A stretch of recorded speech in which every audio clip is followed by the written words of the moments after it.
Two Jack Bros! Two Jack Bros! Welcome back to Two Jack Bros. And of course, if it's your first time, thank you for giving us a shot. Welcome to you as well. I'm Sidney. I'm sitting next to Ansley. Hello. And today our guest is none other than the Chantry. Thank you for the number one. Oh, I'm yeah. going to say number one. I think I'm the only one. So Are you sure? We could fucking Google that. I mean, I don't want to get ranked against other chip chantries. There's only room to fall with that. So I can't. Okay, fair enough. Yeah. And before we get started, I'd like to remind you guys, please do all the things you do to show love to a podcast. Rate, review, subscribe, share with a friend. The ratings and reviews definitely help on iTunes. It helps grow the show, and we're trying to get this out there to the people. Also, check out Chip's podcast that he does with James Heskey called Dangerous Thing. And you can also catch him doing live stand-up comedy, which I'm telling you right now, you will thank me for it. April 1st? April 1st, April Fool's Day. And where is that again? At Theater Exile through Crossroads Comedy Theater. Hell yeah. You will not regret it. It will be the best thing you did on any April Fool's Day ever. Right? And also, check out our Patreon. Patreon.com /2jackbros. This Patreon, whatever. We're getting into the show. Chip, what's up, man? Not much. How are you guys? Thanks for having me. I love the studio, by the way. I love your lights. It's super, like I sort of understand how technology works, but it's like super bright but super calming at the same time. Is that a weird thing to say? Like it's like not, it feels warm and nice. Man, that's kind of what we were going for. Yeah. I mean, you thought we did the theme song. And Yes. You almost gave us credit for that. Yes. We can take credit for this. Okay. You know, we For the setup. This was intentional. It works. Yes. It Yes. works. Hell yeah, we did it. Yeah. Yeah. Awesome. And so this is probably going to be the longest I've ever sat down and talked to you. This I is know. exciting. Yeah. This is going to be fun. Yeah. Yeah. And I feel like I haven't, especially like during COVID, I haven't like sat down and talked to anybody. So was that by choice? Were you observing all of the rules and regulations of the pandemic? Yeah, my wife and I were like super, super locked down for the longest time. Yeah. Yeah. I was out there trying to get it. I was running around, no mask on. Wasn't wearing underwear or deodorant. I was out there trying to get it. All the holes open. Yes. Just everything. So, Chip, do you have any idea what we do on this podcast? Yes. I don't understand it, but I know I know the step by step, but I don't understand it. Okay, awesome. But yeah. All right. And if you don't know, what we do is basically the premise behind the podcast is we're trying to prove that you can have a dark sense of humor and still reach enlightenment or a higher consciousness. So what we do is we take our guests through the process of enlightenment, opening up one chakra at a time so that you, the listener, can laugh your way closer to a higher consciousness. Mm-hmm. Damn it, that was the best I've ever said that. Yeah. Hell yeah. You redeemed yourself. I did. So everybody gets the same questions, Chip. Mm-hmm. And Ansley, do you want to start it off? Sure. Chip, what was the situation or event where you learned the most information from?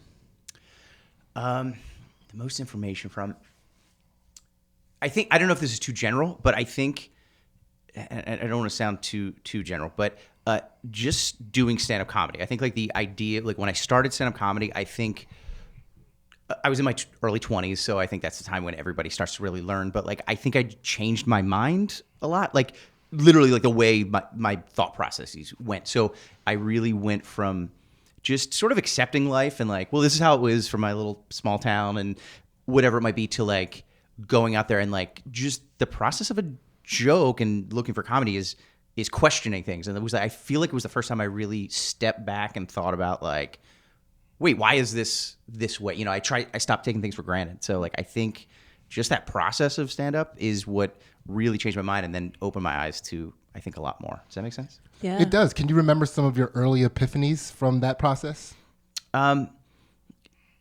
Even just like, I still remember, and this is ridiculous, and this is dating me, and how, I mean, this is the early to mid 2000s, but I still remember there was another comic doing jokes about Fox News, and I didn't even know what Fox News was. Like, it was just like, wasn't on my radar. So it was like just something like that. Or I think even just like diving into like my childhood too. Like, I would do jokes about like being a kid, and then it was like, oh, I was a lot more messed up than I thought I was. You know, like I was just like anxious about everything or whatever. Like I kept going to that well, and I just kept learning, I think, obviously like sort of psychoanalyzing myself, and was like, oh my God, like I'd never realized I was this way. Okay.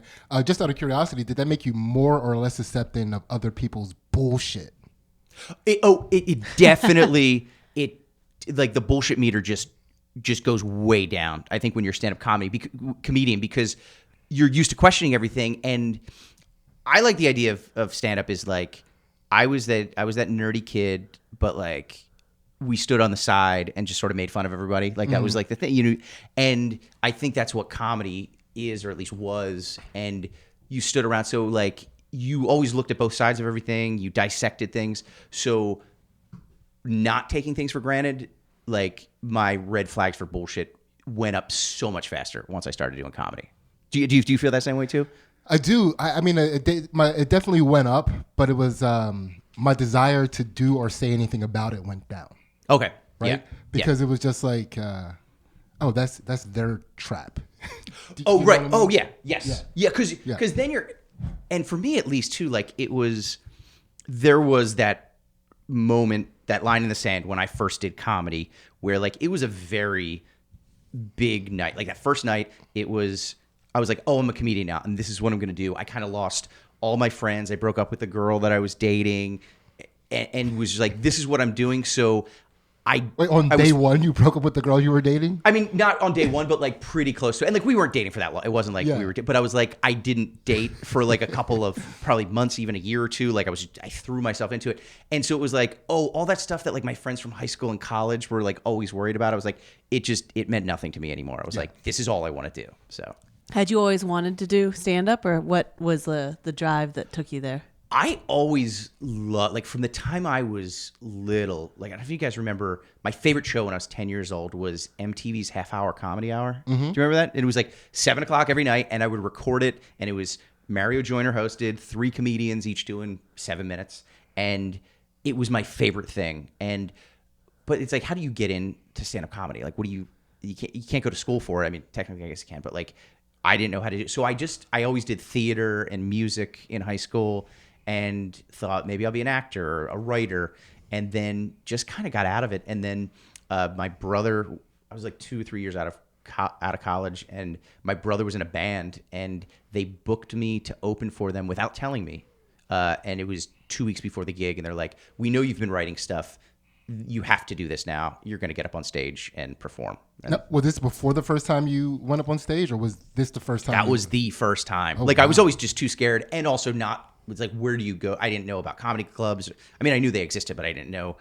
I'd never been to one, and they were just like, no, you're going to do comedy on this night. It was at Fergie's, actually. They were doing a show at Fergie's. So that was the first time I ever did stand up. So how'd that night go? Way better than it should have. Like the deck was stacked because you know how Fergie's is, like 60 people packed in there, and it's my brother's band, and then people knew I was doing stand-up, so it was all friends and family, basically. So, like, they're gonna laugh. I wasn't that good, I'm sure. But, like, you probably remember this, like, I have this visceral memory of, like, the first joke that I told, and then that wave of laughter that hit me. Like, I still remember, specific people's faces, where they were sitting, exactly how it hit me, and was like, that's it. Like, I'm just done. And I thought that I was going to bomb and then cross it off my bucket list and then go skydive or whatever and like do my next thing. And it just, that feeling, I was like, oh my God, this is what I've been waiting for like my entire life. And then I just never looked back. Yeah, it's pretty wild. So the first time that I actually told jokes in front of people, it wasn't at an open mic or a standard comedy show. My college was hosting a step show. Okay. And it was the championships for all of these different fraternities and sororities from all over the area. And they all came to our theater for this. And myself and another guy were hosting it. And my plan was to just tell jokes I was like, this, like I always wanted to be a stand-up comedian. I was like, this is it. This is your moment. You have the microphone, do it. And like you said, it went way better than it should have. Yeah. You know, I had no idea. Like looking back on that, it's just like, oh my God. They just liked, I think they were just so enthusiastic for the event they all came to. Right. You know, so it was like, I should have bombed. Well, and that's the thing too. Like I literally couldn't sleep for 2 nights after I did that first set. I was like, oh, like I was just electric. I was just vibrating. And then so then what I did, like, I don't consider it my first year of stand-up. Like, I did that. It was like in January. And then I got scared and did my first open mic like 3 months later because I just wanted to ride that wave. And I was like, I wanted to be able to say that I killed and I had a great, I'm a comedian, but like I don't want to do the work because I'm afraid that I'm going to bomb. Yeah. And then I went to an open mic at the Northeast and did very mediocre at best, and then so it was just like that first high and then just a year or two of just very little feedback, just like, but it's, I mean, that's what you got to go through. And it is. And so the real quick, the funny thing about, so this step show that I went to, it was for all these fraternities and sororities outside of our school. And we didn't have a black fraternity or sorority at my college. So none of my friends were at this. Oh, so they weren't in. No. Oh, so not only weren't they there, they weren't even. Not even. So you didn't know anybody in the crowd. No, it was. Oh, that's great. It was, yeah. See, like I had a stack where it was like, oh, they're gonna laugh at me probably no matter what because they'd feel bad. But so you had you were on, it was like neutral territory right there. Yeah, all strangers, urban audience. Yeah. For the first show. Yeah. And it did really well. But afterwards, that high that you're talking about, like I didn't have anybody that I could like disperse that to because nobody saw it. So the first person I tried to talk to about it was just like, yeah, and what? Right. So yeah, they don't know. Yeah. So so before we move on, so how would you distill into, like a sentence or two that learning experience from stand-up comedy?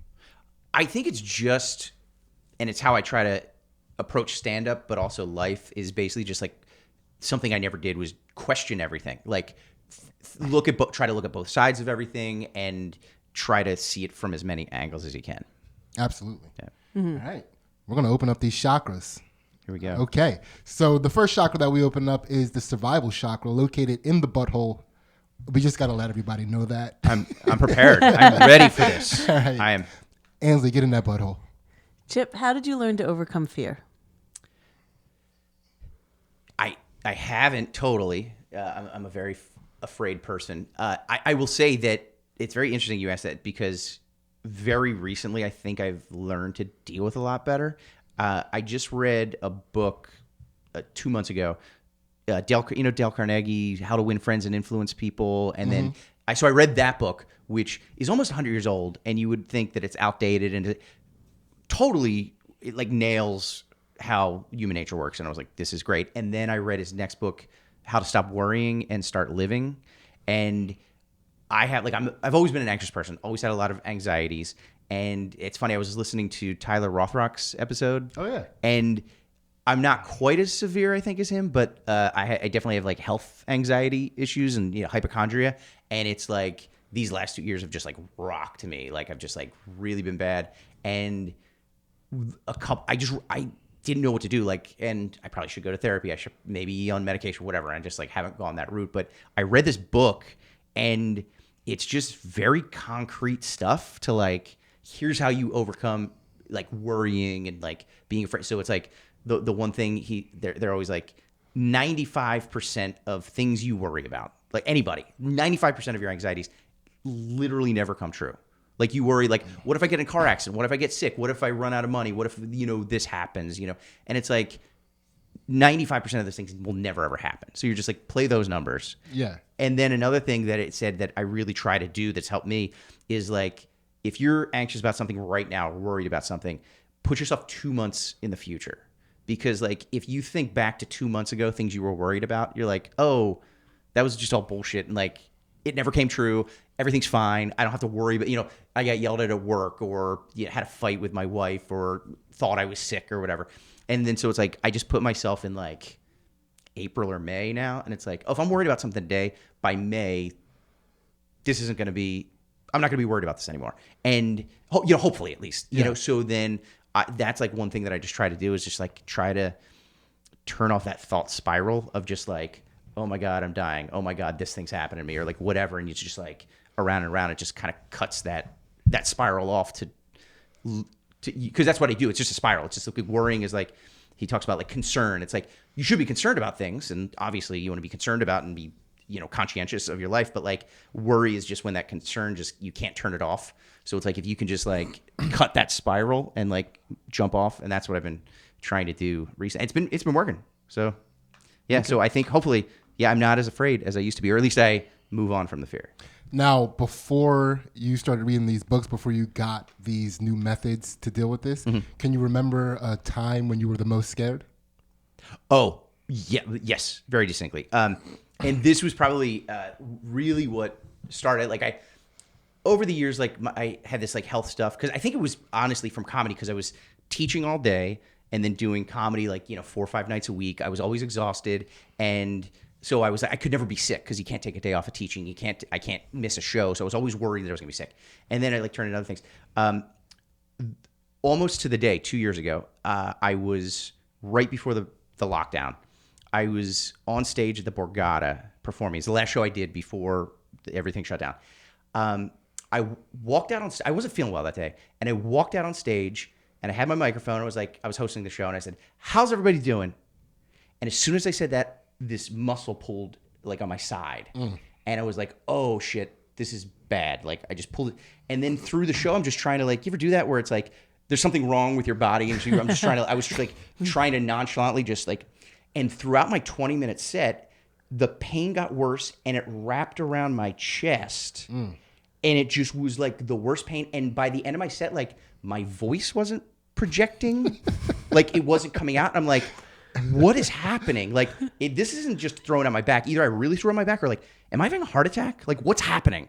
And I get off stage, and it was funny. It was the best set I had all week. It was somehow I pulled that off. And I got off stage, and I was like, I was driving home that night because I had to teach a class at Helium the next morning. And I was like, if something's wrong with me, but like, I just want to get home. Like it's an hour drive. I was like, maybe I can do this, but I was like, I might be having a heart attack. Something's going on. I get home. My wife knows that I'm, like this. And she's like, just calm down. Everything's probably fine. Just lay down, like whatever. And so I fell asleep, had an awful night of sleep, woke up, felt a little bit better. And I started walking to Helium the next morning to teach my class. And I got 2 blocks, and I was like, I can't do this. And like, I came back, and she's like, well, let's go to urgent care. Something's going on. So we went to urgent care, and they just checked me out, and they did like an EKG, and they did like a chest x-ray, and they're like, you pulled something in your back or whatever. And I'm getting ready I'm like getting dressed again. My wife and I are in the room, and I'm just getting dressed again, put my shirt on, and we think everything's fine. And then I just hear the doctor out in the hallway. She's on the phone, and she's like, something, emergency room, something. And she comes into the room, and she's this young woman, this doctor, and she just has this look on her face. And it's literally the most scared I think I've ever seen a person. And it's about me. Yeah. And she's like, I hate to tell you this. She's like, I'm sorry to tell you this, but you need to go to the emergency room immediately. You have a collapsed lung. Holy shit. Wow. So like one of my lungs like collapsed the night before, and Yeah. it's been like 12 hours, and I haven't done anything about it yet. And so like she's like, we can get you an ambulance, but she's like, just get an Uber. It'll be faster. Go to the hospital. So we went to the hospital, and like I had never really had any health issues before or anything like that. And so like they took care of it, and like I was in the hospital for like 2 days, and it's not even like a surgery. It's just this like procedure where they like suck air that got stuck in your chest. They just like suck it out. And they did every test under the sun, and they're like, you're perfectly healthy. It just happens sometimes. It's just like a spontaneous thing. It happens to guys a lot. And That's alarming. right, yeah, they're like, oh, it could just happen, Your right? tongue just deflates. Yeah. So they're like they tested me for like every disease, every situation or whatever. And they're like, you're fine. It probably won't happen again. It might, but it probably won't. And like, again, I'd never spent a night in the hospital, and there I was, and I get home, and then 2 days later, the world shuts down with a lung disease. Yeah. And then all I have to do for a year and a half is just sit there and stare at the walls and think about the fact that my lung's going to collapse again. And like that just like threw me into like a complete spiral for like a year and a half, like of trying to focus on something else, but being like, oh, it's going to happen when I'm sleeping again. I'm going to die. Like that's what's going to happen. So, but that was the scariest moment of my life. Just seeing the look on her face was just blew my mind. Terrifying. And Ansley, before you ask a question, I'm kind of hung up on the fact that an Uber was faster than an ambulance in that situation. Yes. Yeah. Like, was she gambling on your Uber driver being Jason Statham? Like, what the hell? Yeah, just like up on its side. Well, it's like, because we were at like, it's like at like, I think like Broad and Federal or wherever that It's not even that. It's like broad and like I don't know. Like it's on broad. It's like a 5 minute drive. So it's like by the time the ambulance gets here and then goes there, Gotcha. it's like there's an Uber probably right around the corner. You can jump in the Uber and then get there. I've been hearing that more and more lately. Like people are like, "Oh, we could call an ambulance, but it'd be a lot faster to just like Do an Uber. It's crazy, yeah, right? yeah, That- and it's just, cheaper. it's just funny to me, the idea that you get in an Uber and you're like, listen, I'm using you instead of an ambulance. And he's like, I've been training for this my whole life. You got into the right Uber today, sir. He just has one of those like sirens, like Yeah. you put on the, That was, did you have any questions about that? Like, so how, like, if you had started running, like, how long can a human live with one lung? Like, what could you? and I, as much as I try not to think about it too much or like research it too much, but like, I think if it would have gone much longer, like, I don't think, and I could be totally wrong with this, but I think if it would have gone a little bit longer, like, I think the lung would have really just collapsed on itself, and then it wouldn't have been able to open up again. Gotcha. So I'd basically have like one working lung. Yeah. So so I don't know how that works, and it's a weird thing because it's not like you don't have enough air; it's you have too much air because it's like the outer, like it's your chest cavity that air somehow got in there. I don't know how it did, Yeah. but like it got in there, and then there's too much air in there, so then your lung can't open up. So yeah, because yeah. there's too much like air in it. So like, but apparently, I guess if it's like too small for too long, it just it I guess won't open back up or whatever. But like, I was lucky, like I got in and haven't had any like, it's been almost, they actually said they were like, if it's going to happen again, it's most likely going to happen within the first 2 years. So like if you make it 2 years,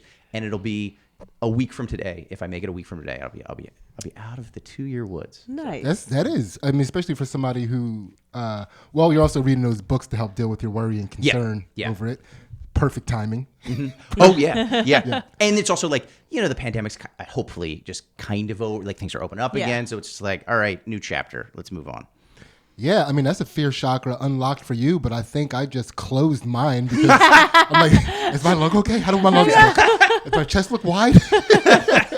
It's terrifying. All right, so I think we can move on to the next one before I Sorry, freak Sydney, out. I Can I get those books, by the way? Yes, you can. By the way, I highly recommend, and like, I'm not like I don't read like a lot of like self-help books, and like you would think that like this guy who wrote these books, and the one is in the 30s, one is in the 40s, you would think it'd be like hokey and outdated, and there's some stuff that's a little hokey, but like it's like concrete, real stuff where you can just be like, oh, I can do this today, and if you think this way, it changes your thought patterns, and it was just it's crazy, it's unreal. Yeah. I'm all about that right now. Like those tiny little like in things that you kind of look at and you're like, you can ridicule and be like, oh, those silly little habits people tell you to do. Yeah. You know, like they really work. They really do, and it's like it's one of those things where like, and I should be better at it, but like you look at like mindfulness and meditation and stuff like that, Yeah. and like, and I'm not discounting this, and I'm not looking down on this, but like I'm not a big like mystical kind of like whatever, but at the same time, like, but if you're just working your brain, you're calming your brain down, Yeah. and you're breathing right, it's like of course you're gonna feel better. Like there's physical proof that happened, and even just like one thing that he talks about is he actually talks about it in both books, but he's like, there's a physiological thing, and this sounds so dumb, but it's like if you're not happy, smile, just smile more, and because there literally is like if you smile, like your brain to a certain extent thinks you're happy, and it will follow. So it's like if I'm like not feeling well or something like that, or I'm just like walking, I'm in a bad mood, I'll just like smile, and you can feel yourself picked up, just even if it's just for like a couple of seconds or a couple of moments, and it might just kind of move you to that next level. So it's just like stupid little stuff like that, but that really works. Mm-hmm. Yeah, I'm a big fan of the smile your way to happiness. Yeah.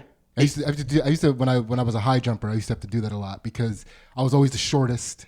Okay. And it was just a nerve-wracking thing because like everybody, when you're all warming up together, you're seeing like how athletic everybody is. Yeah. And it's like, I'm the shortest. These guys are super explosive. I'm going to suck.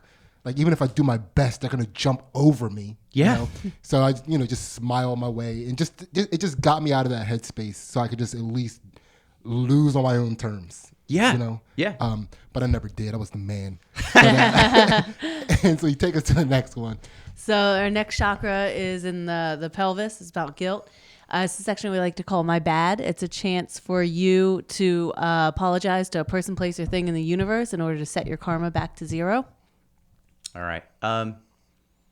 Apologize. One thing I've always felt bad about is, so when I started doing stand-up years ago, I was a fourth grade teacher. So I was a teacher for years, and I guess I overlapped for about a decade. So for 10 years, I was teaching fourth grade during the day and then doing stand-up at night.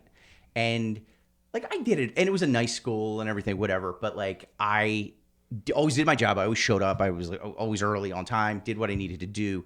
But I was 2 years into my teaching job probably when I started doing stand-up, and I was just like, I'm done. All I want to do is stand-up comedy. I want to be a comedian. I want to write for TV. I want to do this thing. So I always had one foot out the door. I was always I'll do my job, but I'm moving on. And I definitely phoned it in a lot, and I don't think I was derelict in my duties, but it's also I could have spent more time with the kids and spent more time connecting with them. And I think another thing too is I was always I don't know if you ever have this where it's definitely dual personalities when I was doing that, because I was so afraid that parents would find out that I was a comedian, or that kids would find me on YouTube or whatever. So I was kind of serious. I would fool around sometimes, but I was kind of serious in the class, and especially with parents, I was just kept them at arm's length and was just extra professional, just because I didn't want them, if they knew about it, heard about it, they're oh, he's just goofing around or whatever. I was no, I'm super professional.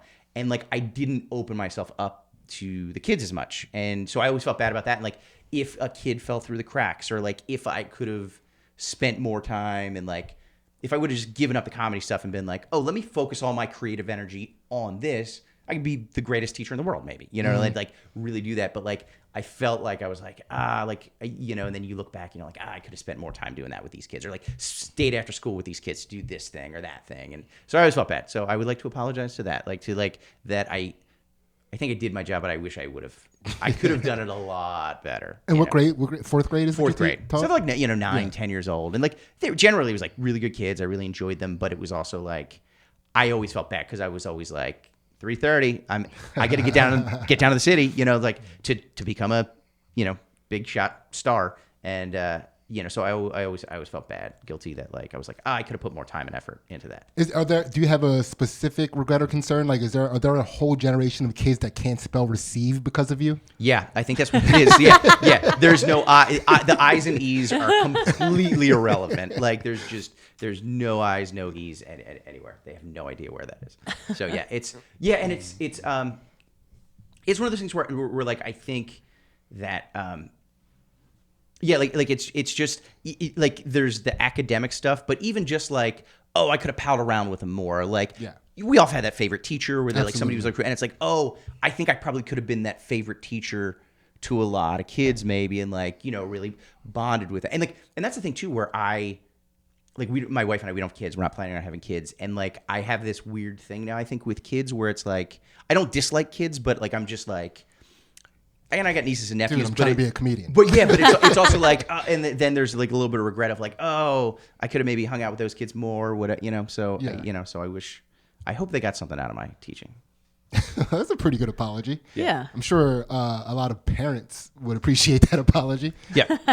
But that's I did have a couple teachers that were really important, that they did kind of hang out after school to give me the attention that I needed. Right.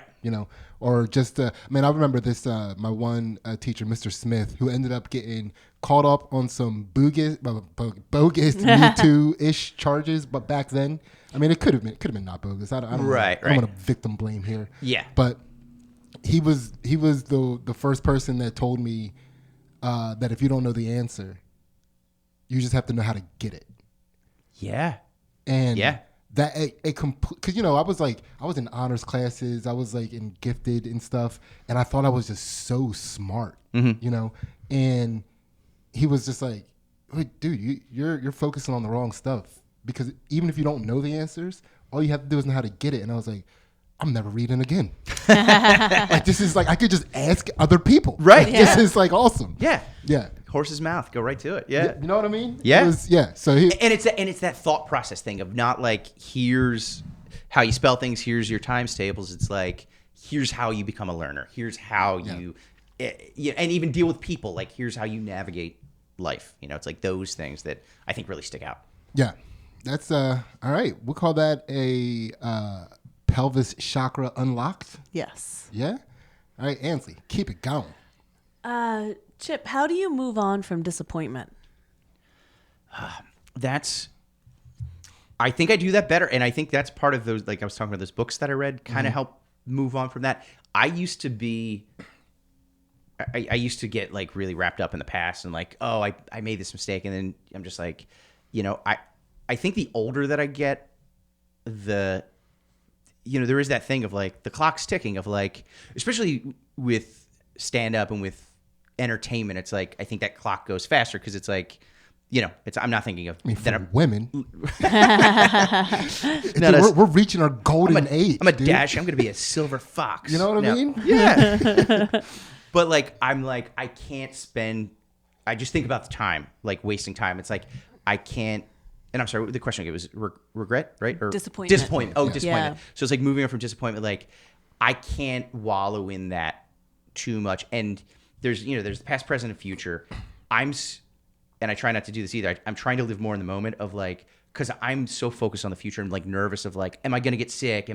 Is this going to happen? Like that. And it's like, I think about the past and I'm like, I don't have time to think about the past anymore. It's like, it happened. I had this opportunity and it fell through, but it's like, I can't, there's no way to go back. So I'm just like, let's learn from that mistake or pick myself up from that disappointment or whatever it might be. And just, I got to move on. I can't dwell on it too much because I used to. And then I'm like, I've wasted so much time doing that. So I think of it as like time management. Okay. Yeah. Now, is there an early disappointment that haunts you? And so typically I like to ask people if they did sports and if there's like an early sports disappointment. But I know that you were saying downstairs that you did, theater things. Mm-hmm. And I mean, it doesn't have to be from that. Right. But like, do you have an early theater disappointment that sticks out in your mind?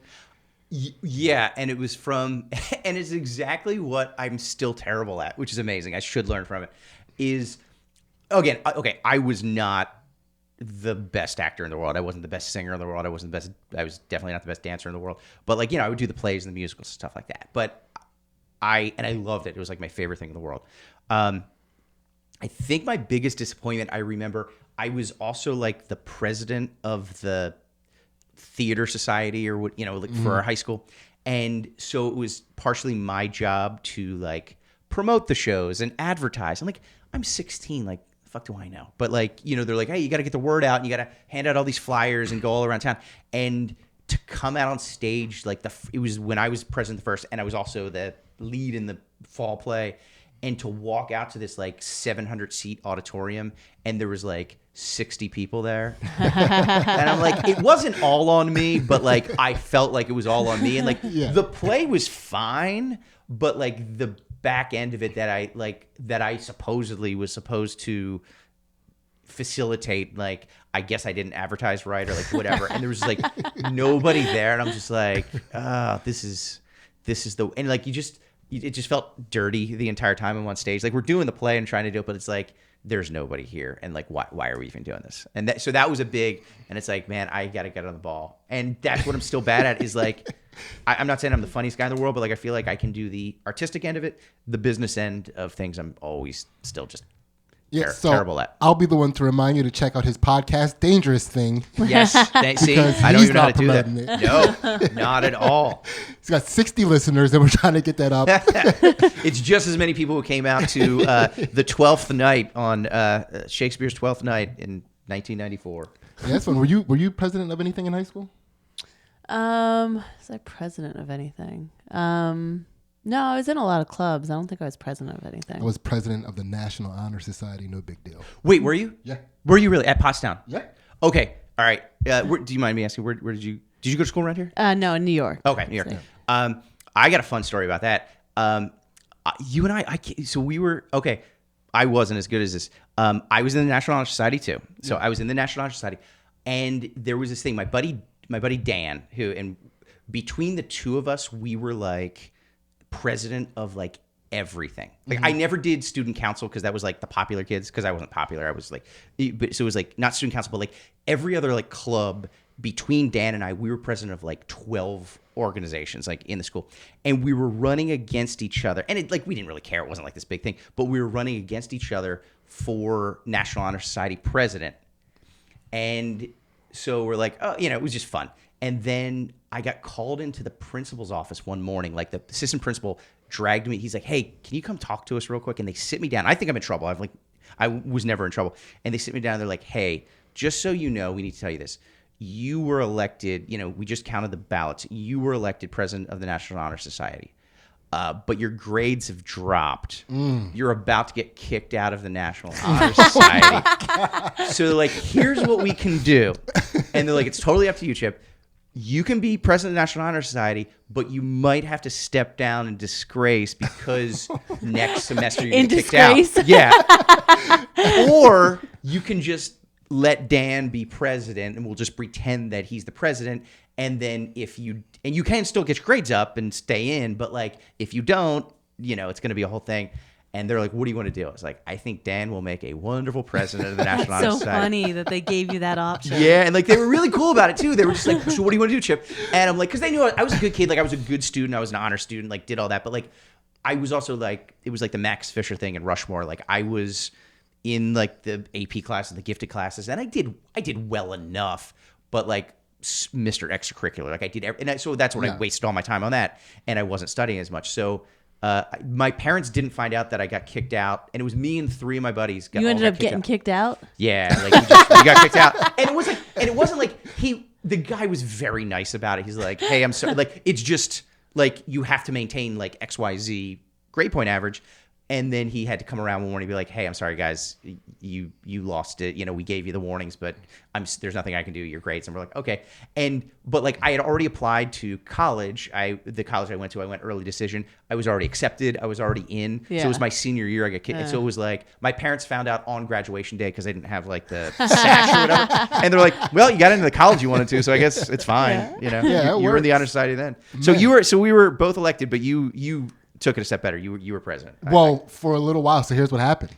So I won the presidency, and then the person who got second just was by default the vice president. Okay. But she wanted to be the president, and she was way more active in those types of things. Sure. And she kind of just took it. Yeah. Just usurped your power. Yeah. Basically. Amazing. Yeah. This is some West Wing shit right there. Yeah, I ended up finishing as the vice president of National Honor Society. That's great. So you and I were both elected president of National Honor Society, and neither of us made it a full term. Yeah, no, not Amazing. at all. I was a lame duck president. Amazing. Of the National Honor Society. That's incredible. Yeah. I was in the running for secretary, and I lost it. I think I lost it to the girl that like my high school boyfriend like was cheated on me with. Oh my God, that's the worst. That's the worst. But she was just better at keeping dates. I guess so. Much more organized. Yeah. That's hilarious. Oh man.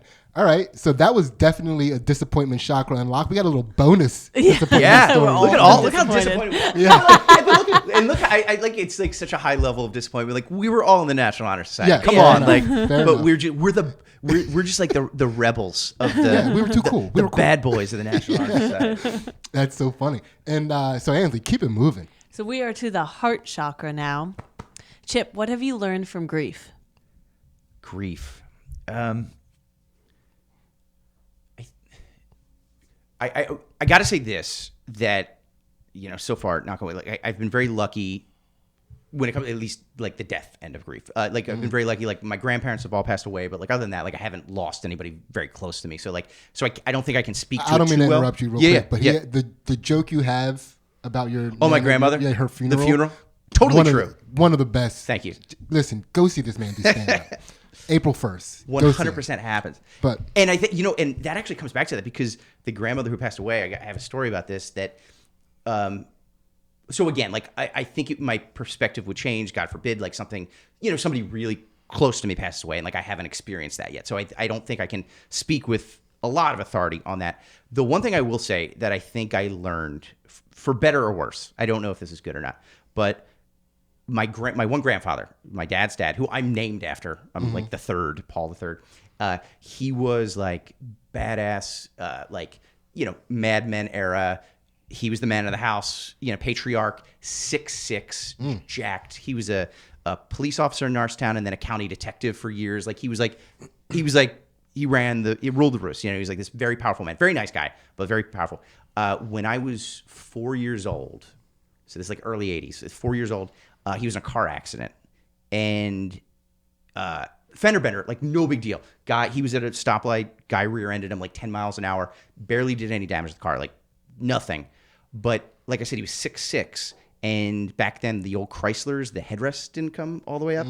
So it just, whatever happened, just snapped his neck weird, broke his neck, and was a quadriplegic. Like, Oh, wow. you know, like Christopher Reeve, like couldn't move from the neck down for like the last 7 years of his life, you know, and like intensive care for like 6 months or a year, and then finally came home from the hospital, and it was 24-hour nurses like for the rest of his life. And he was this like powerful guy who was like, you know, headstrong, like whatever, and literally would like my brother and I be like hanging out with him or whatever, and like the other adults would leave, and he would literally be like, when you say your prayers tonight, like pray that I die. Like he would say that. Like, shit, like we were little kids, and he'd like pray, and we're like, and we'd be like, no, we don't want you to, you know, and he'd be like, just please. He's like, I'm just, and there's definitely, and I'm not saying that that's like, he just wasn't emotional, which who can be, but like, and I know there's ways to overcome that, and like you could live a productive life with that, but like he wasn't equipped to do that. And most, I think a lot of people wouldn't be, you know, and so like I think I learned from a very young age, and I think this has a lot to do with my anxieties and my like health issues and stuff like that, but like that, like there's worse things out there than death. Like if he was just killed in a car accident, it would have been sad, but it would have been over, you know? Yeah. And like, just to like see him like that for like all those years. And like, he was just, you know, and so I think like with grief, especially when it comes to like dying and grief, and again, like I said, I haven't had super close people, but like whenever somebody does die, I feel like I'm like, it's sad and okay, but like, well, you know, maybe they're at peace now, and they kind of move on. So it doesn't, I think it hasn't hit, when people die, like it hasn't hit me as hard. And even like, and again, this is not a person, but our dog passed away 2 years ago. We had him put to sleep, and he was very sick, and like he's the best. We don't have any kids, and he was just like the best little guy. And when he died, like my wife and I processed it very differently. Like she was upset, and not that I wasn't upset. I love the dog, but like she was very upset when he died, and like for a long time. And like as soon as we had him put to sleep, to me it was almost like a relief. Like it was like, well, it's done now. But like when he was sick for a while, and like when he really went downhill, like the last week or two, I couldn't function. Like I was beside myself because I could see him suffering, and he was sick, and then I knew we were gonna have to go through with this thing, and it was just like and again, it's like that future thing, that anxiety thing. It's not the past, you know. It's like this whole thing's built up. I like couldn't function for 2 weeks leading up to the inevitable, what was gonna happen. But then as soon as it happened, it was like, all right, now I'm sad, but we can move on, you know. And it was, you know, and again, that's a dog, it's not a person, but like, so I think I've learned that like to try to take and put it in perspective, and like death and dying that way. And like I read this other book recently about like, it was about a bunch of things, but like the one thing about these happy countries, like the happiest countries in the world, and I think the country's Bhutan. It's Bhutan, and like next to Nepal, like in Asia, up in the mountains. And it's got like one of the lowest GDPs of like any, you know, they know it's a pretty poor country. It's a very small country, but it's one of the happiest countries on earth, you know, like statistically, whatever they measure. And they said one part of that is probably that the way they deal with death is like they talk about death all the time. From like when somebody's a little kid, it's just part of life, and it's you talk about your ancestors, and it's just like they have these different rituals, and it's just part of what happens. So like when people then do die, it's just like it's not of a horrible thing. It's like not this like shock at the end, or you're just in a hospital you've never been in, or a nursing home or whatever. It's just like this awful situation where it just like happens. It's like no, this is the natural progression, and this is what happens. And people, they say, can just deal with death a lot easier, you know. So I think that's what it would. Just that weird incident with my grandfather, I think, like, really set me in a place of, like, people are at peace then, you know. It's like there can be a lot of suffering up to it, and it's like maybe that's not the worst thing in the world, you know. And it's not for everybody, but, like, you know, that I think that's how I process it now. So when you look back on that experience as a 4-year-old, having your grandfather ask you to pray for his demise. Yep. Now you're an adult. Yeah. Do you look back on that situation and not wish that you did pray for him to die, but do you understand more where he's coming from? Oh, I totally do. You know, I totally do. And there's so many moving parts, but, like, yes, I totally, because I could see his perspective, and it's like, you know, and then I think that's what got a lot of my anxieties, because it was like, what if I get in a car accident? What if I'm riding my bike and I fall off and I break my neck? Or, you know, this can happen. And so I definitely saw his side of it. And especially, like, just he was a very headstrong guy, and, like, he's not the type of guy. I think, like, there are these amazing stories of people who that's happened to, and then they've become this inspirational story, and they've gone on to, like, you know, get a college degree and get a great, you know, have a great career and live a full life, you know, despite that. And it's just, but, like, for him, it was like, I can totally see that perspective. Yeah. A lot of those people that become inspirational stories, they weren't doing shit with their life before their injury. Oh yeah, exactly. Yeah. And it was like, this was the moment that they're like, I got to get it's like, I have no other choice. This is the one path I can take, or one of the few paths I can take. So let me, you know, it's a wake up call, and unfortunately a bad wake up call, but it's like, you know, that's the direction they'll go. Like, where he was kind of like, he was like in his 60s, he was almost a retirement age. Like, what else is he gonna do to a certain extent? You know, it's like he was gonna retire soon, and, like, just have a nice life. You know, have a nice retirement with his wife and his grandkids and all that, and then boom, you know, it's he sounds like a person that up until that point was probably crushing it. Yeah. Yeah. And then he gets a situation happen to him where he can, like, you know, when you're crushing it for that long, crushing it becomes part of your identity. Oh yeah. And then when you lose that, it's like, God, just fucking kill me. Yeah, and I think it's like some people are caretakers, right? Yeah. And they have to, that's how they feel useful in the world, right? Mm-hmm. And so the idea for them to not only not to be able to take care of other people and protect other people, but for having to have people take care of them is devastating, right? Oh. Like, it's like, I'm a burden, this is horrible, like. Yeah, he couldn't handle it. And like he was the type of guy, like, he and my grandmother would have all of their Christmas shopping done and wrapped by Halloween. Like, that was just, like, he was just in control, and, like, just everything. Yeah. Like, and he was always kind of in everybody's business, and, like, again, good guy, but just, like, he's the man of the house, and he's this is that. And then it like you said, complete role reversal, and you can't take that. Yeah. Yeah. Now, before we move on, does that affect the way that you try to apply yourself to life? Like, and I'll tell you what. I'll give you an example of what I mean. Like, so you have kids, and I think about that. Like, they're seeing me be a man. Like, I'm pretty athletic still, strong guy. I'm very active, and I don't know if I fear it, but I do think about it a lot, about a time when they have to see me be something different, right? And sometimes, like, maybe if I would have just not been this guy, it would be easier to make that transition. So does that affect how you apply yourself to life, considering what it may be later? Yeah, I think it's, and, like, again, I don't have kids, so, like, I don't have to model for them. I have nieces and nephews and all, but yeah, like, I think, I think I've also learned that, like, tomorrow is not guaranteed, you know? So it's like, I might as well live the way, and I don't always do this, but I always try it. It's like, I might as well live the way I want to be, because, like, what if that happens tomorrow? What if I get in a car wreck on the way home? Like, that can always happen, and it's always a cloud looming over your head. But then it's also like, live for the day, live the way you want to live or think you should live, because tomorrow's not guaranteed. Absolutely. I guess, if that makes sense. Yeah, it does. Yeah. It totally does. Yeah, and thank you for sharing that. I appreciate that story about your grandpa. And did you have a question? Mm-mm. All right, move us along. All right. Oh, that is a grief chakra unlocked, by the way. Heart unlocked. chakra unlocked. We are to the throat chakra now. So what is a favorite lie that you have told, and you get extra karmic points if it's a lie that's still in rotation? Still in rotation. It doesn't have to be. Yeah. But we like that. But you like that. All right, we just got done doing Chip Chantry's Patreon episode, which is 2 Jack Bros After Dark.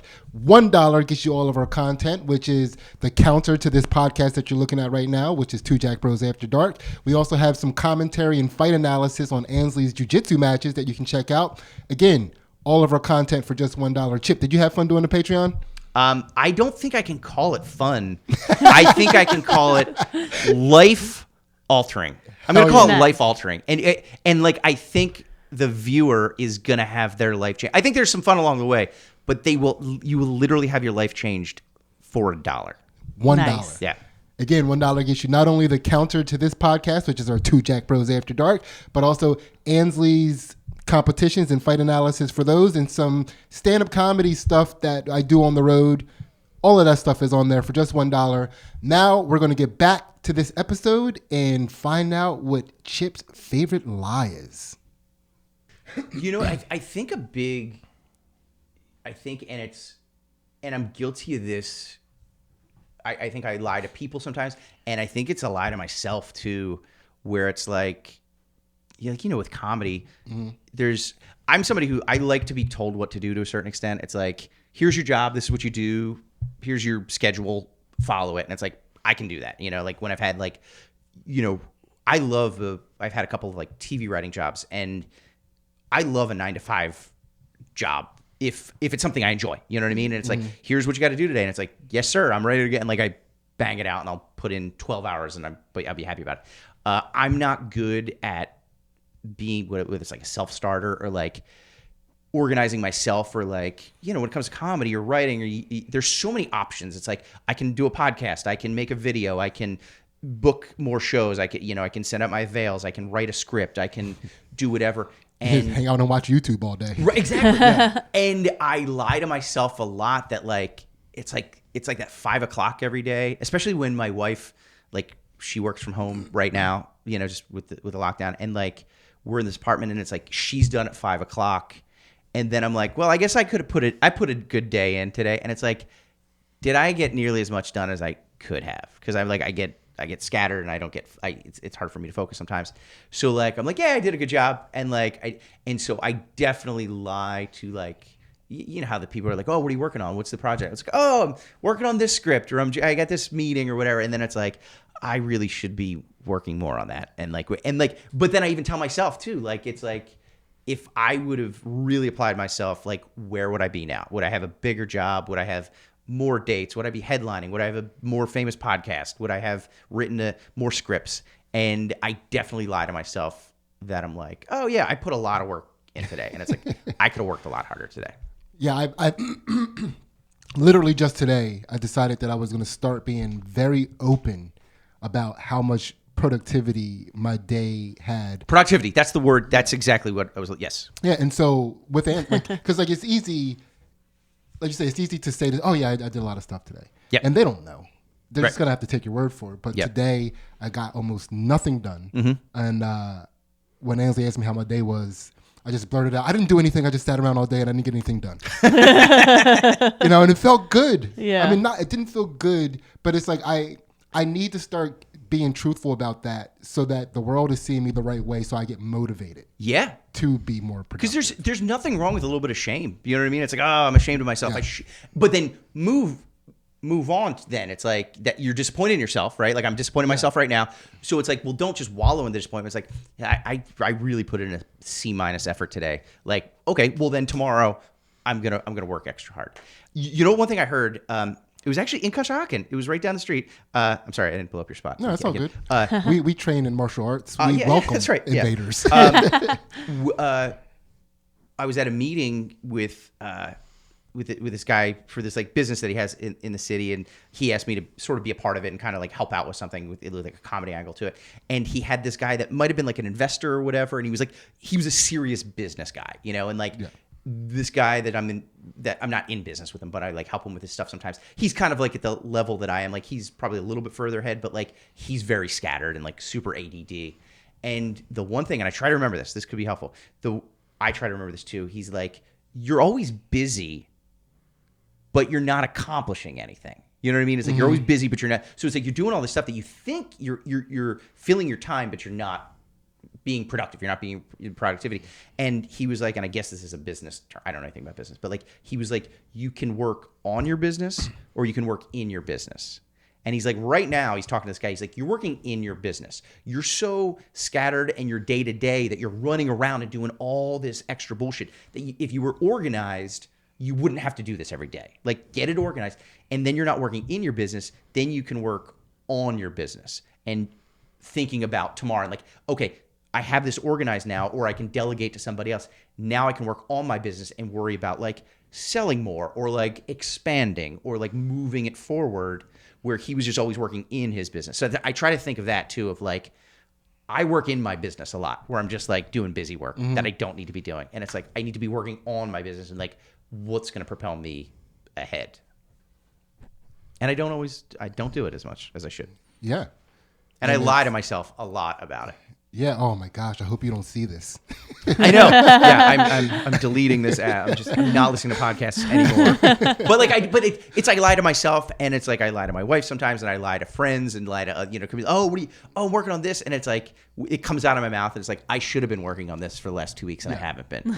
Yeah. Yeah. And that is a throat chakra unlocked, and that's ironically something that I'm actively working on right now. As well. And you and I someday we're going to be actual presidents of our National Honor Societies again. We're going to take it back.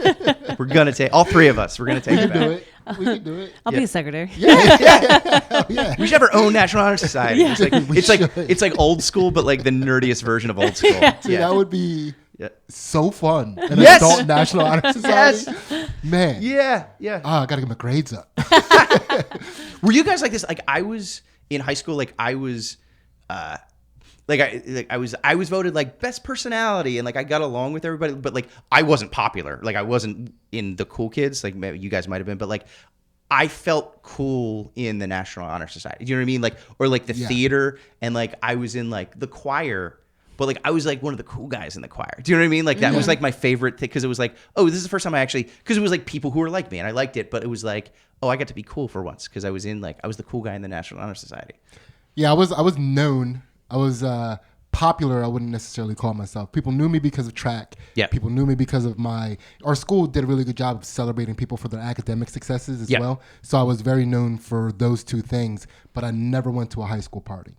Not a single one. I was like, the ones that I went to were like the theater kids and the music kids, like, and we had a great time, but like I was actually like, and like I was this like, skinny little kid, nerdy kid, theater kid, whatever. But like I was nice to everybody, and like I had lots of friends, but like not a whole lot of close friends, because it was just like, oh, this, just like whatever. But like I was like outwardly an asshole to the popular kids. Like, because like I saw other kids that would want to be a part of that, and that was kind of like a bullshit meter that came up. I was like, I don't want to be friends with them. They just seem like dicks. And so I was literally like outwardly I was like, I don't want to be friends with you. I'm going to be very honest with you. Like, and some of them were like really nice guys, and they'd be like, oh, hey man. I'd be like, go fuck yourself. And I was just I was angry. I think I was a very angry kid. So I did get a senior superlative, which was biggest flirt. Nice. That was the biggest. That's a good flirt. one. It was. And so for me, I did hang out with mostly the theater kids and the band kids. Yeah. Oh yeah. But as the biggest flirt, I didn't want to cut off any of my avenues to finger chicks. So I was pretty good at, hanging out and being cordial with everyone. With everybody. Yeah, I had to keep it all on the table. Yeah. We, every year in high school, we would take the music department. It was like the band, chorus, and orchestra. I was in the chorus, the choir. But like all of us would like go away for like a 4-day weekend to like a competition. So like the one year we went to Wildwood, and the one year we went to Boston, one year we went to Myrtle Beach for like 4 days. And it was like the greatest 4 days because it was like there was none of those other kids there. Like the cool kids weren't around. Like we were all the cool kids, but we were just like the band kids and but like we felt cool for 4 days out of the school year. Yeah, I always felt cool amongst all the different groups that I hung out with. Yeah. And then when I was with the cool kids, I was the funniest one. So I was still the coolest one. Exactly. You had to be funny. Like that's like I and that was the way, like I was not good with girls at all. Like I was so afraid of girls. I was the worst. But like the one way that, because like I was this nerdy kid and like whatever, I wasn't good at sports but like it was like, oh, I can make a girl laugh, like, and that was like that was like my first real drive to be funny. Like when I hit like 7th grade and was like, oh, I need to set myself apart and like try to get these girls' attention. Yeah, that was literally the only thing I did. But like, of course, I'd be like talking about the Three Stooges and like like stuff that they, the kids in the hall. They don't watch the kids in the hall, but like that was. Yeah. That's what I thought would get me popular. Ansley's a little clammed up right now because she was one of the cool kids in her school. No, and there's nothing wrong with that. I wasn't though. No, I bopped around in all the groups because like I was a really big nerd in like middle school, and then like I think it was like 8th grade. I was like realized that there were cool kids, and I was like, what? I want to be, but like I realized they were playing like sports together, like girls and boys, and like I wanted to go play the sports, but then it was like you had to be a cool kid to get invited to like kickball with the boy, like the co-ed, But I wanted to play the kickball. You just wanted to be there for the sports, right? That's like, great. And then I'm gonna win. But then and then I started being like, oh, I want to be like with the cool kids. Yeah. But like by the time I got to high school, but I wasn't like, so I kind of stayed friends with all like the nerdy kids from middle school, like, and I stayed in like the the AP classes and stuff, and like I would be part of, like I did some of the, like I had a lot of friends in the theater groups. Yep. So like I would do theater, like I did a play or two, but like I definitely wasn't like like you have your own hierarchy there. So like I wasn't like, it was just like I was like around there. Yeah. And then but like the cool kids, like I don't know if people really feel like they're the most like popular, because like I wasn't that either, like but I would go to the cool kids parties, but like I don't know. And then looking back, it's like the coolest kid in school thought he was a loser, probably. Like we were all so insecure that I think that's a big part of it. So, and we'll definitely consider that a throat chakra unlocked, and again that was Chip has been lying to himself and his wife about his productivity. Yes I have, and I need to be better at it. And thank you for sharing that, of course. Ansley, move it along. We are now to the third eye chakra. Ooh, all right. So we're out of the physical chakras. We're into the metaphysical chakras. Okay. All right. So what is something that you always thought was separate, but you're learning are the same? Things that are separate are the same. All right. I feel like I'm promoting Dale Carnegie more than I'm promoting my own business. But one of the big in this, and it's really turned my, like I've really thought about things differently these last couple of months that I've read it. But this, I think about this numerous times a day now for like the last couple of months. What's different, separate, but you realize it's the same. Just like the last couple of years, just with COVID and with politics and with everything, it's like everybody's so separated and everybody's like so angry, and like I fall into it too. It's like I get angry at the other side, and like assholes, like whatever, and it's just like I get so angry at the, and like how it's like some of my family members are like it's like, oh, you guys are on the dark side, not like I'm right, and it's just like it's terrible. I get so angry. And then it's like again, like I was talking about going out to State College earlier, and it's like I'm at this Elks Lodge where it's like it's a show, like a parking lot full of pickup trucks, and I'm like, these fucking people, you know what I mean? Yeah. Like this is they're the enemy, and it's like, but then they were great, you know what I mean? And going back to this book, the one thing that he talks about is, this blew my mind. People have certain needs. Human beings have certain needs. So it's like oxygen, food, water, shelter, that. But as part of human nature, and this is not just like a hoity-toity thing. This is a thing that human beings need, is that human beings need to feel important. People need to feel important. It's like, it's not that people want to feel important. It's like there is this some sort of, it's in our DNA or whatever. Like we need to feel part of a group, a society. We need to feel either loved or respected or just contributing to something. We need to feel important somehow.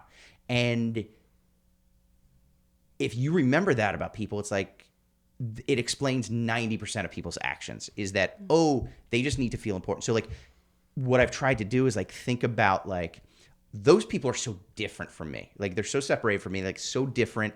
And or even like if I go to a comedy show and like somebody's yelling out or they're talking or whatever, I used to get so mad, but now it's like, oh, they just need to feel important, and they have to sit there quietly and they can't handle that, and they think that nobody's paying attention to them because the guy on stage is talking, but I need to get my opinion across. Or that asshole on Facebook puts some horrible meme out or like writes something terrible, racist, whatever.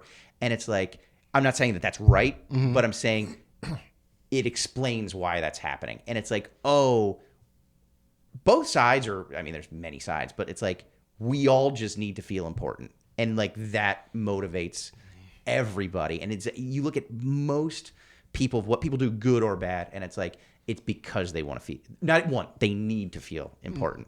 And I think, so I hope that, It does. I mean, so what I'm hearing is that you used to see people's motivations as different, but now you're seeing them as just one motivation, which is the need to feel important. Yeah. And it's like, obviously there are different motivations for different things, but I think when you really boil down to it, it's like if you're on Facebook and you're like writing this screed or like sharing this thing, it's like you want to be a part of that group or that team, that political team or that side or that whatever. Your voice needs to be heard. You know, and it's like and it's like no matter who people are, like he was talking about in this book, if like you talk about like these like horrible criminals, like these gangsters, and you're like back in the 30s and they murder all these people, they thought they were right. They thought they were like, because as a human being, like we can't almost like fathom that like we did this wrong. It's like we did it. This guy killed all those people for the right reasons. He thought he did it for the right reasons. And it's like, so it's like, oh, that's why people do that, is they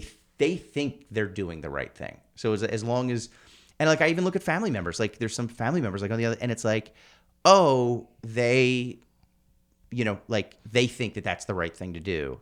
So and I'm not saying it is, and I'm not saying I'm always right, but it explains. It's like, oh, of course that's why you think that, because you need to feel important and you think you're on that side. Yeah, when you brought up those gangsters and stuff from back in the day, I had this quick image of like Bonnie and Clyde like fleeing from a bank heist, just looking at each other like, we're so important. God, we're so important. Yeah. And it's like, we're doing this for the good. We're righting the wrongs because we have been wronged all our lives or whatever. So we're just getting what's ours. You know, what's belongs to us. Like this isn't, we're Robin Hood, you know, like we're stealing from the rich, giving to the poor, even though it's like ourselves. But like it's justification for what they think. Yeah. But so when you're dealing with family members and you're like looking at it through this lens, and somebody's doing something impacting you in, say, a negative way, or, you know, like, and you're like, you can understand why they're doing this. It's like, do you placate their need or their need to feel important? Or do you know, like, because even though you understand everybody has this need to feel important, that doesn't mean that you can treat other people however you want, right? Absolutely, yeah. And so I'm the least confrontational person in the world. Like I'm super passive aggressive, and I don't know how to, like I'm terrible at debating. Like just because like I'm just not good at arguing, and I don't engage a lot, and I probably should. And then but then it'll stop, and then I'll be at some family party or something like that, or be with somebody, and they say something like, "You're fucking racist asshole," you know what I mean? Yeah. And then I just blow up, and then it's like, well, that doesn't work. I'll try to do it, but at least I can. I think what it just does, it like slows me down to be like, to understand, and it's like, okay, let's go 3 steps back. If they're doing something really terrible, at least now I understand the motivation. Is there something I can do then to like cut off that motivation, or like approach it some way to be like, I think I can kind of understand how they're thinking, so then how can I then maybe change that line of thinking for them? Be like, okay, well, you think you're being wronged, so that's why you're doing this thing to this other person, but really what you're doing is X, Y, and Z, and then maybe they can step back and be like, oh, that's what I'm doing. Like also, like in this book, they quoted Lincoln. Lincoln, it was somebody, it was like, I think it was like a Confederate general, or was like some opposing senator or something like that, that was like really was hating on Lincoln and was like calling all these names and basically like calling for his head, basically, and just like, you know, he's the worst, you know, whatever. And somebody asked Lincoln, they're like, you must really hate this guy. You know, how do you feel about him? You must hate him because he's saying all these terrible things about you and saying how you're ruining this country and all this stuff. And he actually says, he's like, no, actually, I don't hate him at all. He's like, if I grew up where he grew up and was raised the way he was and was surrounded by the people that he is, I'd probably think that same exact way because you're a product of your environment, you know? So it's not that it's right, but he's like, if I was, so it's sort of like an empathetic thing where like, well, yeah, if I was on that, like, again, and it kind of goes back to the comedy too, where it's like, if I just stayed like where I grew up and like stayed in that small town or whatever, like I'd probably have a lot of the same views. Like comedy brought me to like, to live in the city and then to travel more and to see other cities and see other parts of the country. And it's like, you meet different types of people and it's like, it's more eye-opening. And you're like, oh, okay, I, you know, have this experience and this experience, where it's like, if somebody doesn't have that experience, it's like, they don't have that worldview. So again, it's not a justification for what they do, but I think it's like, it's at least an understanding of like, oh, this is why they think this. Now what can I do to maybe come at them from a different angle to try to change their mind? But I'm not very good at that. I'm imagining Lincoln handling it kind of the way Trump would have handled it. But he's like, yeah, if my mom was a bitch and my dad was a loser and we were dirt farmers, I'd probably think the same thing. Right, yeah, right, exactly. So, yeah. But all right, so that's definitely a third eye chakra unlocked. Yes. Yeah. Ansley. Final question. Or crown chakra. Okay. It's a 2-part question. All right. What is one thing? Oh, and by the way, do you have time to stick around for the Patreon? We didn't even ask that. Sure. Okay, Yeah. cool. Yeah. What is one thing you can't give up and why? That's part 1. And what would giving it up mean? Very boring, but very, I think, big answer for that. And you guys might actually have a lot to say about this. I hope you do. It's like one thing I can't give up. Is it? I can't give up, and why? Right? My hatred of interracial couples. Yes. Like, this is where it comes out. Right? Yeah. It's like this is you're ruining society. What I can't give up, and it's dumb, but I think it's a big thing, is just eating shitty food, junk food, and whether it's like candy or snack cakes or you know, or just like, you know, pizza and hoagie, whatever it is, you know, like just junk food. And I've never been a great eater. My wife she's a very healthy eater and she's made me healthier over the years. But if I could, so it's like, why can't I do it? Just because it's a habit. It's love it. Like I'm sure there's a sugar addiction. I've gotten better over the years, but like, it's still like, all I think about right now is like, oh, when I leave here, I could stop at McDonald's or like I could go to Wawa and get like whatever, you know what I mean? And so it's like that. So I just have this addiction to it. Like, it's like, and like, it's like the one thing that I can reward myself with. Like, I don't drink a whole lot. I don't really do drugs or anything like that. But it's like, when I'm at a show, like I can think like, oh, I'm going to reward myself after the show by going and getting what, you know, some horrible meal. And milkshakes are great. And what that means, if I did give it up, I would be healthier, and I'm not getting any younger. So it's like, I want to stay healthy, get in better shape. You know, I probably like, you know, we're in entertainment. It's like you look better, you know, more presentable on stage or maybe like TV opportunities or whatever. And then I think about it too. And it's like going back to like my health anxiety and my like hypochondria. It's like, I'm worried that like my organs are shutting down or like whatever, heart attack or and it's like, I know that when I'm in a phase where I'm eating right and I'm exercising and I'm treating myself good, I know I'm getting better. And then I have the worst guilty conscience in the world. So like, I just feel bad about myself. And it's like, I've been eating like shit. So therefore I'm going to die and my liver is going to fail and my heart's going to, so it's like, but if I know I'm on the right path, I'm in a mental place where I'm like, oh, I'm doing the best I can. I'm exercising, I'm working out, I'm eating right. And then when I'm in those phases, my like hypochondria drops way down. Like I feel a lot better. So it's like why I don't do it. And I've been better, but like if I just drop that, I'd be feeling mentally and physically 10 times better. Man, that was a great answer. And I'll tell you how bad it is for me. As soon as you said eating shitty food, my mouth started watering. Yeah. You didn't even describe any foods yet. You just said eating shitty food, and I was like, oh my God, I could do that right now. Yeah. Like right now. Yeah. We did, it's so funny. People do like dry January, drink January. And so we did that, and not to blow up her spot, but like my wife is like, she, like a lot of her family will do that. And like, she's like, I want a glass of wine. Like I want to, but she doesn't. She's super good about it. And like, so she didn't drink it all January. I did dry January too.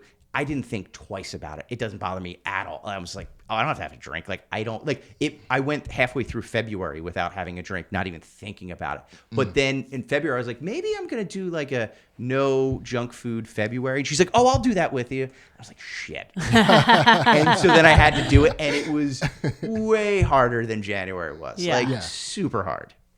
Less days. Yeah. Yeah, I know. It's yeah.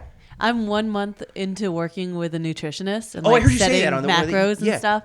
And How's it going? It's good. I Yeah. mean, like you said, I feel so much better. Yeah. Like, Because you feel better, and then mentally you're like, oh, I'm doing the right thing. I'm going in the right direction. yeah, for sure. And like my joints feel better, and like, but still, like Sydney said, when you were like talking about food and milkshake and stuff, it was like, yeah. Like, Is it, Yeah. and not to like, I know it's super complicated. Is there like one thing that really shocked you, or one thing that like, oh my God, I can't believe I was eating this one thing that was terrible, or like, oh, here's an easy thing that I can do, or like, has there been like one big change where you're like, oh, I really like this new food now, or like I've learned this? No, I mean, thing? I always liked eating, like I didn't have a problem with eating healthy food or anything. And it's a lot of, because it's like through jujitsu and for, the athletics, it's a lot of protein. So it's a lot of meat eating. Okay. To get that, it's like yogurt, like Greek yogurt, Sure. and like cottage cheese or whatever. And that sounded gross. Yeah. I don't admit that to when anybody. when you space it that much, you make cottage cheese sound way worse. But it is like the thing that's shocking, I think, is that like once I said to myself, like, and like they're like, oh, you can eat anything you want, it just has to fit in your macros. But like to make it fit in there, like you can't eat anything you want, like yeah. so like you're like, no, I have freedom, I can do this, Yeah. but like not, and like I have like I get the kids, like it's not like they're not eating sweets and stuff, and so like I get them like muffins and like Rice Krispie treats, and like I'm like carrying it around and like smelling them eating cupcakes and stuff, and it's like I want that, but at the same time, I don't know, like when you pass eating it, you're like, it's like, yeah, that's fine. It wasn't that bad to not do it, That's one thing I've learned too, where it's like, it's that build up too, like you said, like your mouth waters. It's like I enjoy that lead up to it. Like, so if I know like I'm at a show and I'm gonna walk home, I'm gonna walk past Wawa and I'm gonna stop in and get like the worst food in the world. I'm excited for those like 2-3 hours leading up to it. Even sometimes all day. It's like, oh, at the end of the night, I'm going to Wawa, but then I eat it and I feel like shit for the rest of the day, or like, especially if it's like earlier in the day, like, oh, I'm going to stop at Dunkin' Donuts this morning and I'm going to get some donuts and some a coffee with tons of sugar in it or whatever. And so I think about it and it builds up and it builds up and I'm enjoying it. And then as soon as I eat it, I feel terrible for the rest of the day. But what I try to do is I lie to myself and I'll ride that wave. Yeah. And then I just won't make the right-hand turn into Dunkin' Donuts. And I feel so accomplished with myself. And I feel so proud of myself that like, I feel like I've done something productive, which I haven't, but like, at least I've like, well, I didn't do that. So then I feel I'm like the proudest little boy in the world, where I was like, I didn't eat that shitty food. They say though, like, because like I was reading about like visualization with athletics and stuff, like your brain, you get more rewards out of your brain like leading up to doing the drugs if you're an addict, or leading up to eating the sweets. Like it's not the actual act that lights up the most centers in your brain. It's Really? like, yeah. So it is like there's truth to that. Yeah, I almost got away from Wawa the other day. I was leaving Philly. I forget why I was even in Philly the other day. I did the Riff Mic on Monday, and so I stopped at the Wawa over by the Whole Foods, and there were no parking spaces. Yeah. So okay, you just keep going. You just keep going. Just keep going. Yeah. And then I should have got on the highway, but I went the back roads. And on the back roads, you go past 2 other Wawas. And I rode past my middle Wawa, and I saw it, and it was like, well, there's no cars parked at this one. That's sketchy. Yeah. And then I was like, that's not that sketchy. And then I just parked. I got a donut. So, but yeah, I almost made it. Almost. I almost made it. Like if there was, I mean, I could just see the workers because there was nobody in the Wawa, so all the workers were just like hanging out talking. And it's like, oh, they look pleasant enough. Yeah. So, So, but Chip, that's it. How do you feel, man? I honestly feel a lot better. Like I feel like I've talked this out a little bit and worked it out. So thank you guys. I feel unlocked. Nice. yeah. I feel unlocked. Hell yeah. Energy flowing. I know, Yes. this was a good one, man. I Yeah, feel like this was fun. You just happened to hit on a lot of the things that I was needed to be unlocked as well. So Good. that was awesome. We did it That was together. awesome. Vote for us Yes. for co-presidents of the National Honor Society. Ansley, write that down. Yeah. So, all right. So remember, check out Chip and James Heskey's podcast, Dangerous Thing. And also check him out on April 1st, April Fool's Day at, what is that theater again? It's Crossroads Comedy Theater. Crossroads Comedy Theater. And I promise you, you'll go see him and then you'll be like, I got to let Sidney know how fucking amazing that was. Thank you. Yeah. And also, we're about to hop into the Patreon with Chip. And what we're going to do there is we're going to enlighten his shadow self. So this podcast is above. As above is below. Our Patreon is below. So come check that out for only $1. And I promise you, this is going to be a good time. Thank you so much. We're See out. ya. Two Jack Bros. Two Jack Bros.